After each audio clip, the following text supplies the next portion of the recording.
Ngayong araw mga kaprobinsya, pupunta nga pala kami sa ilog na kung tawagin ay Bangka-Bangkaan Falls. Doon na rin pala kami magluluto at magchichibugan. Nakakamiss na rin kasi mag-nature trip. Kaya samahan nyo ulit ako sa panibagong video na may pamagat na buhay probinsya. At sa mga hindi pa po nakakilala sa akin, ako nga pala si Julio Sautida. Gusto ko sumikat bilang isang content creator. So paano ko gagawin yon? Tara, samahan nyo ako mula umpisa hanggang dulo ng aking video na may pamagat na buhay probinsya.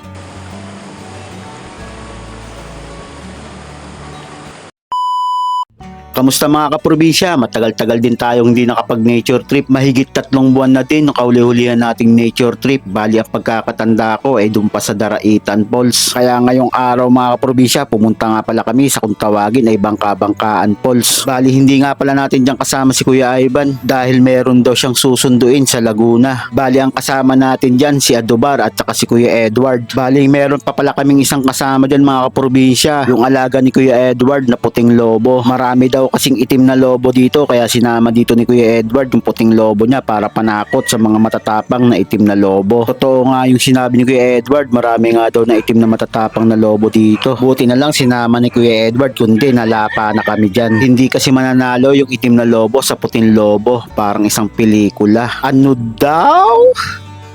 Sabi ni Kuya Edward mga kaprobinsya, sobrang ganda daw ng lugar na to noong taong 2000. Sobrang linaw daw talaga ng tubig tsaka napakadaming isda. Tapos yung bato, hindi mo siya makikitang nangingitim.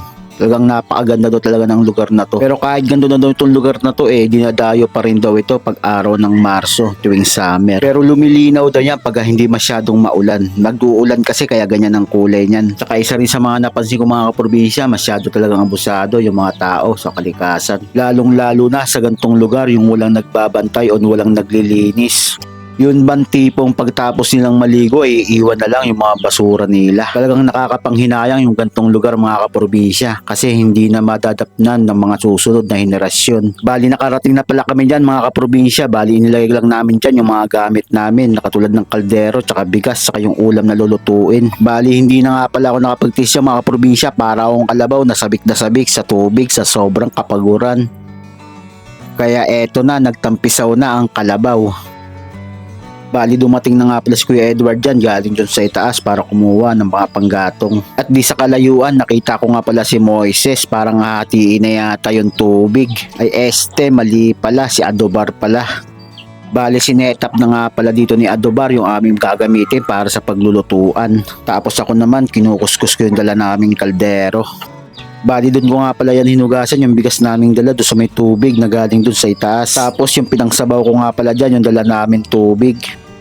Medyo nahirapan nga kami dyan magpalingas ng apoy mga kaprobinsya gawa nung nag-uulan ng mga nakaraang araw. Medyo basa pa yung mga kahoy. Bali gumawa nga pala si Adobar dyan ng pang-ihip para mabilis magliyab yung mga baga at magtuloy-tuloy ang pag-apoy. Maya-maya nga guys, hindi na naman nakapagpigil ang kalabaw, lumusong na naman.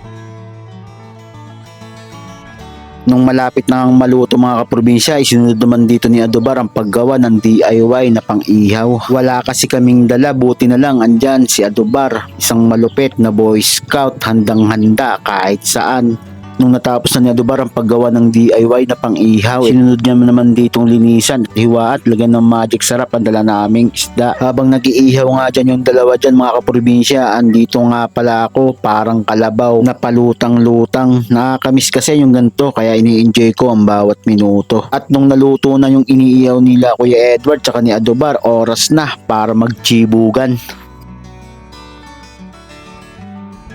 At kung umabot ka sa dulo ng aking video, kung nagustuhan mo, baka pwede kong mahingi ang iyong pag-like and share. At mag-comment ka na din kung tigasan ka para alam ko kung saan umabot yung aking video. Hanggang dito na lang mga kaprobinsya. Kita-kits tayo sa masusunod ko pang mga video.